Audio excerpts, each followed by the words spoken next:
Welcome everybody to the podcast. Today I'm joined with Emanuel Rusu, AKA, father, there you aka pastor, businessman.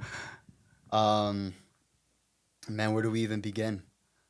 Let's just hear a little story of who you are and the things you've done. Yeah. If you could give us, a little. Yeah. So Little something. I was born in a town in Ukraine in 1981.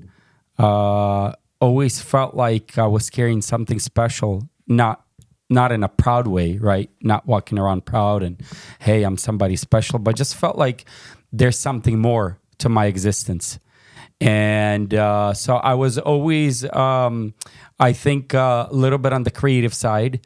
Felt like I was a loner for a little bit. Because all my siblings were older than I was. So my closest brother was like almost 5 years older. And so I spent a lot of time by myself, almost like an only child, if you will, right? But I love to learn. Learning was just my, it's like a sponge, yeah. Info. And so when we moved to the United States, a brand new world, very exciting, but also a little bit. So with excitement, there was a little bit of fear, right? Because you don't know anyone, you don't know the language. But since I was only 9 years old, I learned the language quickly. Always had big dreams. I would say if there was one word that you can call me, was probably a dreamer. I very visual. I love to see things and see myself in it. So if I liked, at a certain point, I wanted to be a fireman, right? And so I was like, fireman, man, why? But, I just wanted to be a fireman. And so I imagined myself. And then I wanted to be an astronaut. So I imagined myself. And then I wanted to be Spider-Man and Superman and all of those things. But what that really did was expand my mind. Right. And so I imagine if I was a fireman, if I was like this great musician, great singer, right? And so it pushed me beyond my current boundaries. It gave me an opportunity to get out of my current, right? To get out of my limitation.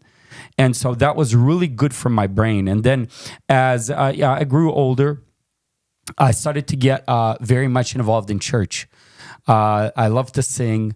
I love to help out wherever help was needed. So if anyone needed help anywhere, they knew Emanuel was going to volunteer. Dad, your grandpa, Dad was like he was a strict guy. So he wanted to make sure everything's, by the rules, by the book. And so that also, I guess, my creative side also mismatched with some rules and regulations and some stability. So I felt like I was pretty much well-rounded, and that all of those things kind of formed me. So my imagination, but also, barriers and Dad's kind of rules and guidelines also gave me some kind of boundaries to go by. So in a nutshell, that's kind of like my genesis, my formation. Oh, yeah. Great. That's pretty great. Man, it would have been cool if you became a firefighter though. Yeah. Can you imagine? That would have been. Yeah. I'll be a little bit more pumped probably. A little more pumped, yeah. Be as rich though. You never know. Thanks, producer. Producer, shooting shots on the side. Oh yeah. But yeah, no, yeah. I would say my childhood was exciting.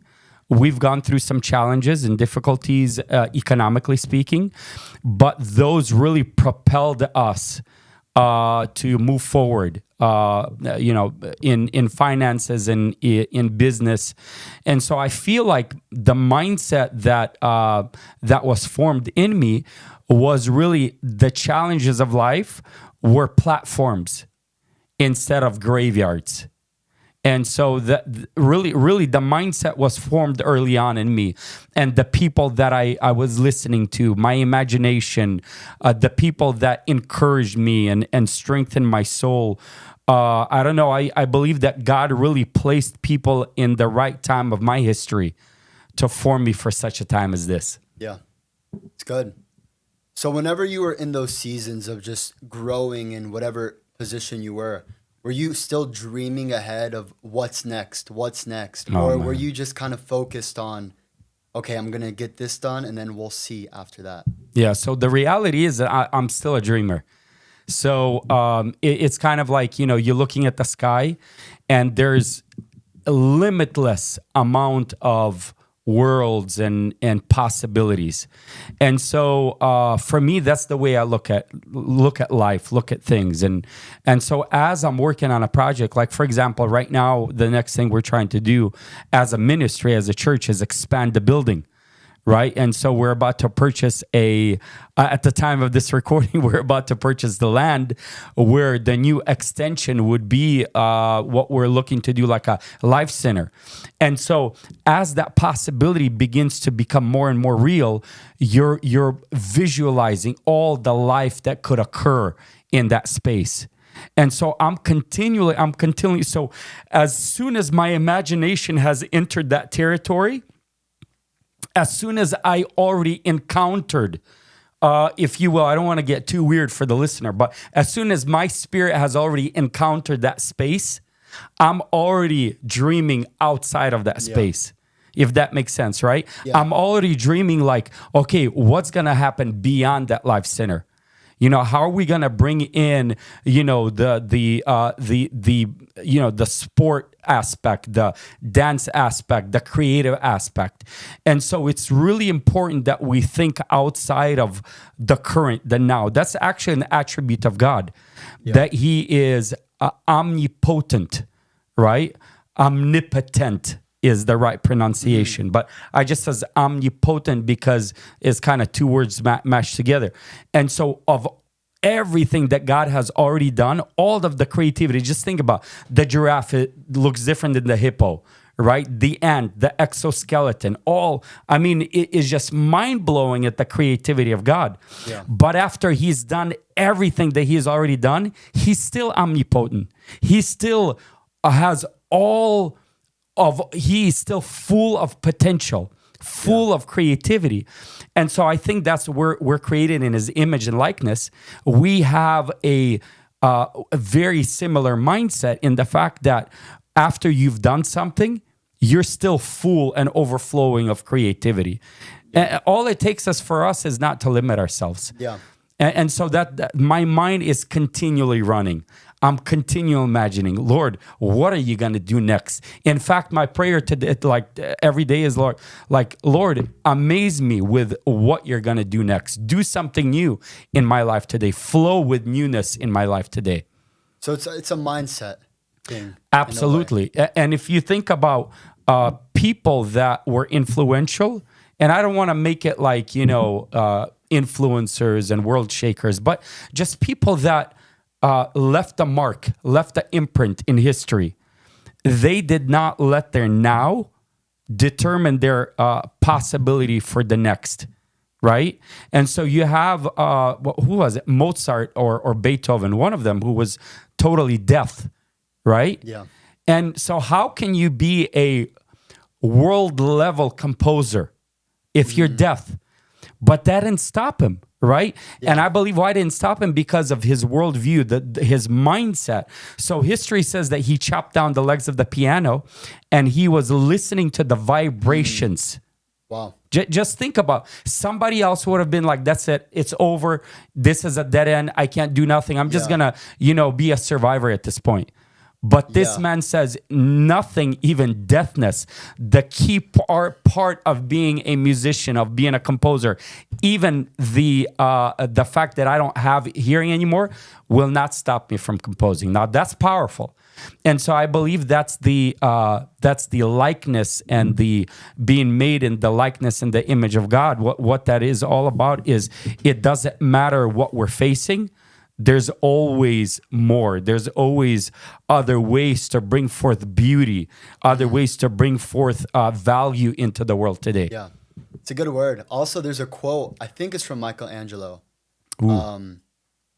Basically goes like this. It goes, if people knew the amount of time that he put into the work that he did or into himself learning, they wouldn't be as impressed. Wow. Right? So putting the time and the effort into making sure that what you do is quality and making sure that what you do is right, it does help a lot in Absolutely. your product and whatever you do. Absolutely. I mean, I think about something I'm preparing for the upcoming service is, I love you. You acquired where did you get that? By the way, where did you get the cowboy hat from? From my aunt. From your aunt. Okay. Yeah. So you acquired a cowboy hat. Now, I was thinking about the cowboy hat that it's very formed, like it has a form, a shape to it, right? Yeah. It's not, so there's craftsmanship involved, right? It looks like it's weighty. It looks like it's, there's a lot of value in it, and it's not a cheap hat, right? And then I think about some of the baseball hats that I have in my closet, right? Yeah, they're probably like $20, $29. And so we kind of stuff in the cheap hats into our closet. And even whenever we're traveling somewhere in the suitcase, we stuff it. It doesn't matter if it's get crumbled or anything like that. Why? Because the cowboy hat, it's expensive, it's formed, it's fashioned. There's a lot of time placed into making it, and the baseball hat is like it's just kind of material and cardboard. And so, what I want to say by this is, whenever we invest a lot of time, effort, blood, and tears into something, we take care of it more. Right? Yeah. It's more valuable to us. We treat it differently than something that it was like, 5 minutes, boom, boom, boom, done. You see what I'm saying? Then it's not as valuable to us. So the Bible says that God formed us like we're his masterpiece. So that gives you an answer why he sent his son from the glory of heaven. Jesus came to die for us because we're his masterpiece. We're formed. We're beautifully and wonderfully made. And so in the same way, whenever we put time and we do something with the spirit of excellence, we're going to treat it differently. We're going to protect it. We're going to secure it.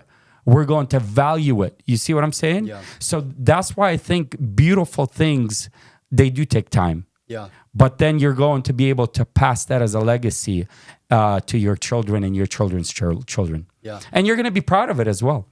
Yeah.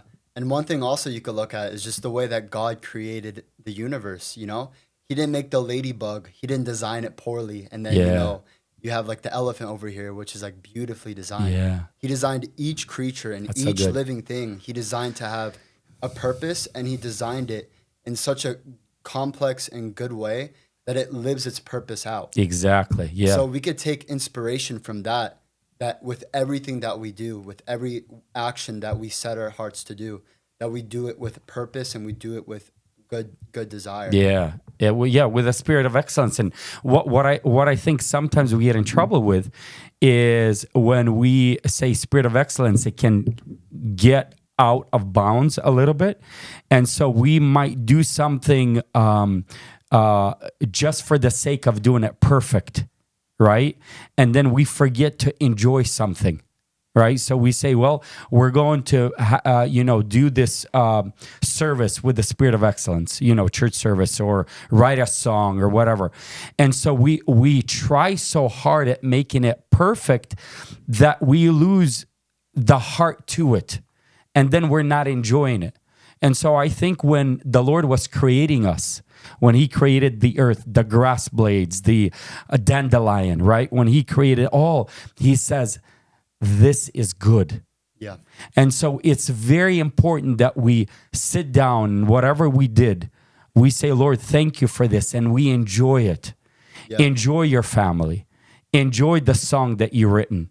Enjoy the service that the Lord blessed you with, right? Whether it's Sunday or Wednesday, whenever the service is, enjoy it. Yeah. Don't so over critique it that you're like, oh man, no, enjoy it. Yes. Are there, little issues here and there? Yeah, there's always going to be something. But I believe the Lord is calling us to enjoy the fruits of our labor. Yeah. It's beautiful because you hear stories of people, athletes, and they're longing to win, Super Bowl or to get a gold medal. And they think that thing is going to satisfy them. And they work so hard. And then they finally get it, and it doesn't really satisfy them.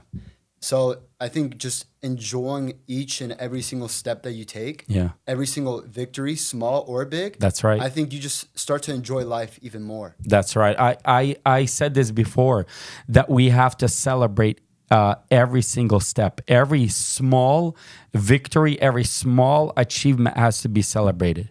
The reason is because when you celebrate this small step, it equips you and it energizes you for the next step. It even pushes your creative juices, if you will, right? Yeah. For the next level.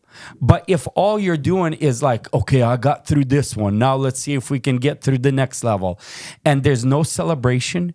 There's no thanksgiving. There's no realization that God actually gave you that opportunity or gave you the strength and that people around you help with that.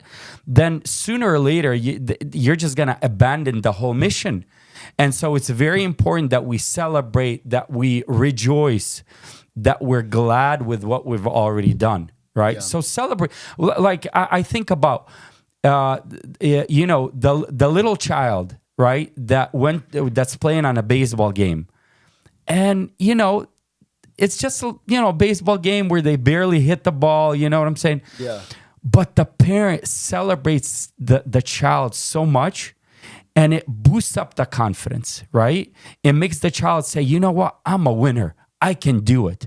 And so that's what it's all about. It's just, man, it's about, even if someone else is doing better than you, don't get all, like, oh yeah, he's better, be proud of your brother. Be proud of your sister. Be proud of the people around you. And that thing is going to backfire you, if I will, in a good sense, that you're both going to be winning. And then when you're winning, then your brother's going to like, man, he cheered me on. I'm going to cheer him on. Right? So I think that's so important. Yeah. Celebration. Celebrate good time. Come on. Ta ta ta ta ta ta ta ta. Come on, producer. Celebrate Good time. Come on. Ta da da da da ta da da. By the way, what's your Just Elisha? change the whole mood. Yeah. I went from 0 to 100 real quick. I love the cup, mama. Oh. Let's go. What's that all about? Mama, this is just the only cup we had. And it's a big one too. It's a big one, yeah. Mama loves her tea. Yeah. I do like the fact that sometimes we collect cups. And so at first we had like 20 of the same cups. And now it's like, 3 cups are the same, and then this cup and then that cup. It gives us some flavor. What's your favorite colored cup? Well, my favorite color growing up is blue. Blue. Blue. Dark blue, light blue, I like that European blue. European blue? Some car makers, they have that. So it's not the midnight blue, but it's not the baby blue. It's kind of like a cobalt European blue. That's from childhood. That's been my favorite. Now I like the royal colors. I like the blue, deep blue. I think as I get older, deep blue. Today we saw, what was that? Deep burgundy, like royal. Yeah. Also like that green, like the Hunter British green. That's a nice So color. if you were to describe yourself as a color, what color would you be? Who?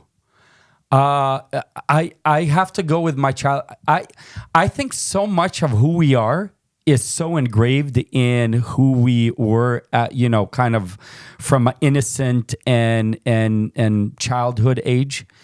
If I look deep, I think blue just sticks. Yeah. I think blue. I love the royal colors. Yeah. But I'm not like a showy person. So if I look, I like the blue just speaks to me. Blue describes me well, I feel. The European blue. The European blue just Not regular blue, European blue. well, I mean, that's just my way of describing it, right? So my way of describing, I guess you can call it cobalt blue. Can we say cobalt blue? We'll allow it. Yeah, if you could, We'll allow it. thank you Yeah. for your permission. I don't know. It's something about blue that it's not too masculine. It's not mean. It's welcoming. but it says I'm a man's man, right? Yeah. It says that I'm not too harsh. That's what blue, that European, I'm sorry, cobalt blue cobalt speaks blue. to me. Yeah, it just says, "Hey, I'm cool with you. I can find a common ground with you, but I stand for something." That's what the color tells me. It's amazing. Yeah, Cobalt blue. cobalt Wow. blue. Yes, that's You're right. not gonna dye your hair that, are you?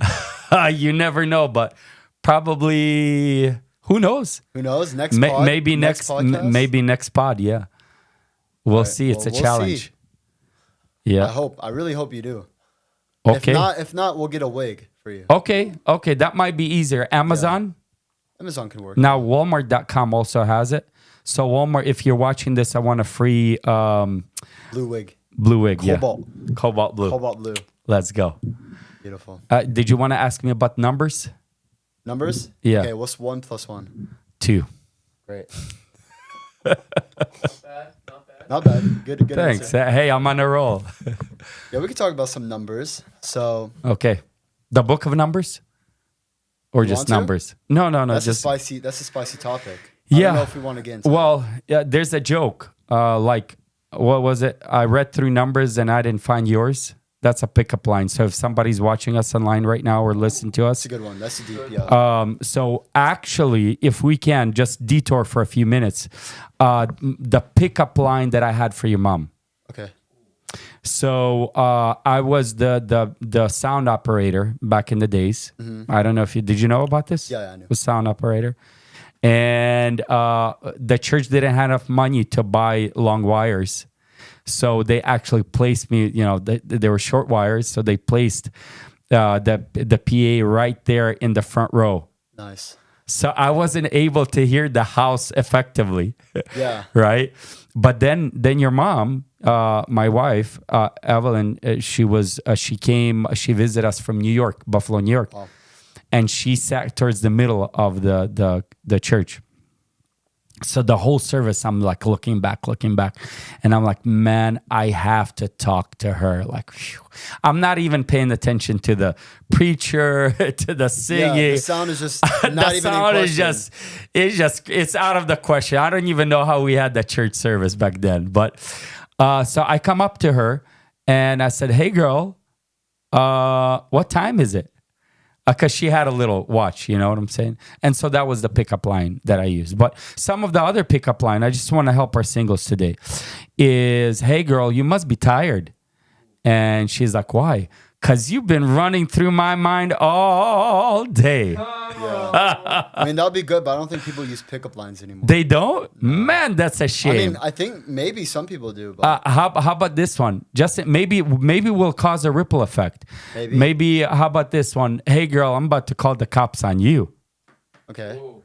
because you just stole my heart, girl." It's pretty good. Let's see. Here's another one. "Ooh, girl, you must be in pain How come? because you just fell from heaven." Those are solid. Oh, man. Let's see. Roses are blue. Roses are red. Violets are blue. And I love you. Something like Does that work? Yeah, I think. We'll circle back to that one. Yeah, let's circle back circle on back that to one. that Yeah, one, there you go. Yeah. Wow. That's it. I'm out of the pickup lines. That's all I No got. more pickup lines? Maybe I'll remember towards the end of the pod. Towards the end of the pod? Yeah, who knows? So stay tuned. That's Stay the tuned, hook. yeah. Stay tuned. Yeah. So how do you balance church and work? I got to tell you that I actually enjoy it. So for me, being stretched, being challenged is something that I enjoy. Like, for example, if we go somewhere and there's like no challenge, I actually feel like a failure. Now, I know, time of relaxation, that's all needed. Time with the fam, like all that is without question. But what I'm saying is if I'm sitting around and I am not feeling like there's anything happening, I almost feel like I'm not being effective. So having said that is a part of me, part of my DNA to be involved, right? So how do I handle ministry? How do I handle business? How do I handle family? Because family, I think I would place it in this order: family, ministry, business.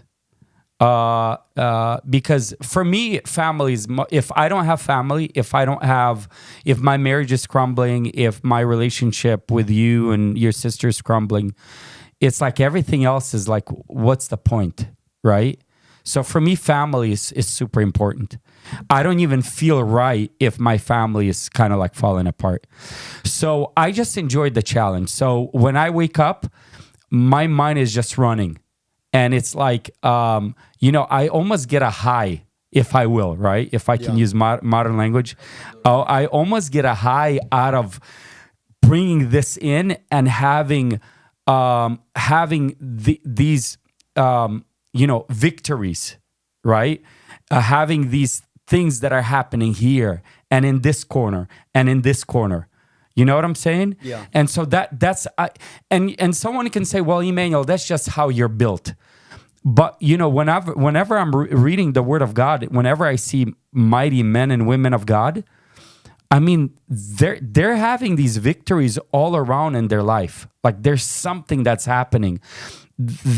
I think the way the Bible puts it is a tree that is bearing fruit. Right? And a tree is bearing fruit on top branches, on the bottom branches, and the middle branches, right? It's not just bearing fruit right there on the top and everything else is empty. And so that's the way I feel. Like I want to bear fruit in every sphere of my life and everywhere that I am.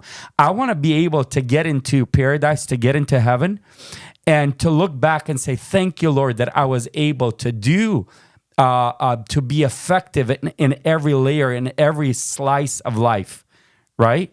And so I just look at it as a Holy Spirit adventure. To me, it's so exciting. Like I wake up every day, whether it be Tuesday, Wednesday, I wake up on Monday and like, man, I'm excited. Let's go. I hit the ground running. Beautiful. So how do I do it? I put everything, because I never answered your question, really. Yeah. Went all politician on us. Woo, let's go.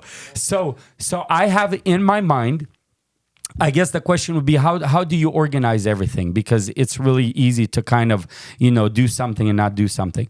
So in my mind, I have shelves, right? And I know I won't be able to get every single thing done this minute. It's not practical and it's impossible.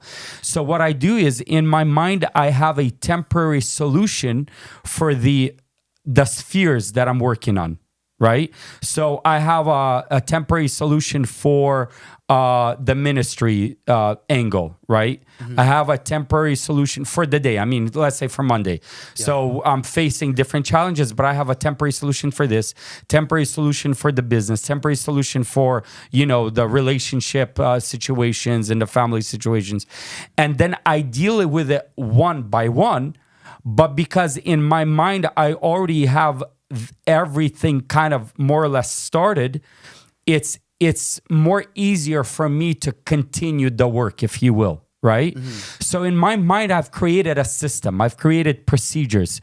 It's like a whole world there. And so I'm able to continue the work without any kind of breakage. It just flows one after the other, one after the other. There's no breakage, because it's all like on the shelf ready for me to work. So like if a mechanic or technician is working, he has all the tools at his grasp. And so I developed that in my mind. So there's no breakage. It's just go, continue, go, go, go. And somebody asked me, can you sleep at night? Like I say, bro, when I hit the bed, I'm out, because I take every possible energy source that I have to be able to effectively do what I do. And so, but by the end of the day, my body is just out. And that's the way I like it. So while you're resting, are you the same way, or are you just resting your brain? Well, I'm typically, and I feel like this is a blessing from the Lord, I'm able to really rest at night. I'm able to hit the REMs or whatever they call it, right? And so, and this is by the grace of God, that when I wake up, I'm just ready for action. And so as I get older, it seems like I don't need as much sleep as I used to, which is like great because now you can do more things. You have more time to do. But I also understand that I need to take care of my body. Like you can't abuse your body. It's like abusing your car. And then, kicking the tire, like, why aren't you driving? Like, what's the matter with your car?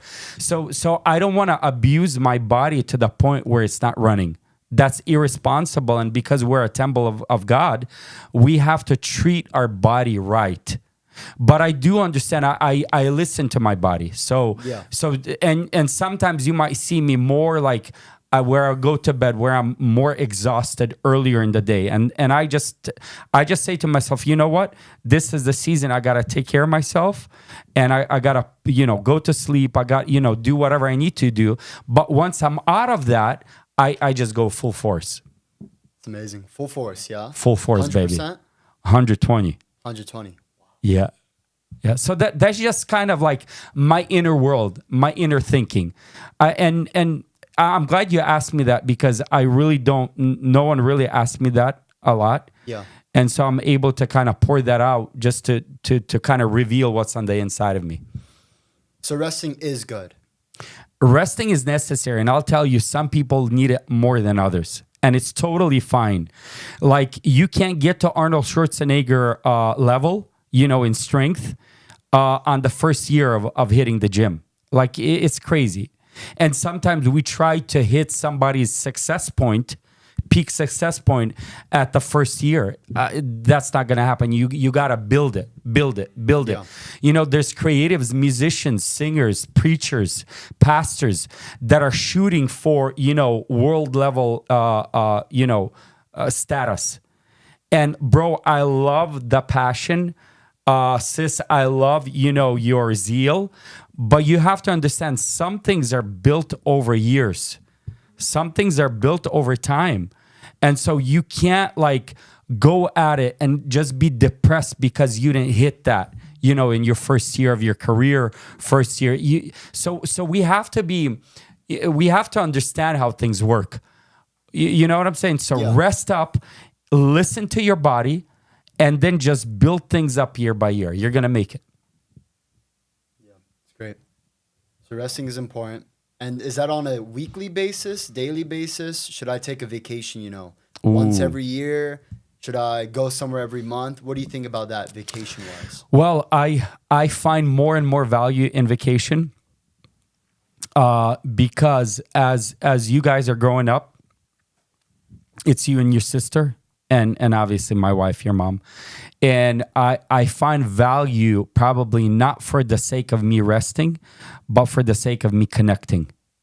Like, for example, I probably don't need that much of like relaxation from me, physical body-wise, but I just find so much value in connecting with the family at a different level than we can here at home. Or going out somewhere. Yeah. And so there's so much value in connection.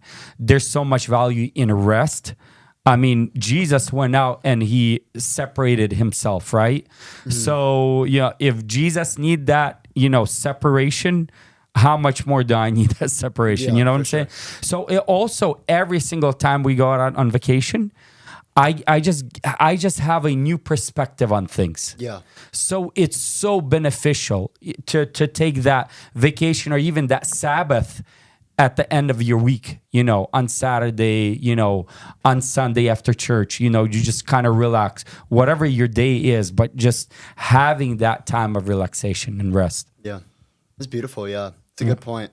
Absolutely. Well, I think our time is come to an end. Aw. Has been a good time. It's been powerful. Yeah. I love powerful. It. Yeah. Well, thank you for interviewing me today. Still waiting on that pickup line. We said we would circle back, but let's see. Do I have another one? What time is it? Hey girl, I read all the numbers. No, hold on. I read the book of Numbers and I didn't find yours in there. That's a good one. There you go. There's the book of Numbers. That's the biblical. That's the one you were going to say earlier, yeah? That's right. And I left the best for last. Beautiful. Well, thanks, brother. It has been a pleasure. Thanks, son. Appreciate it. Yep. See you next time. See you next time.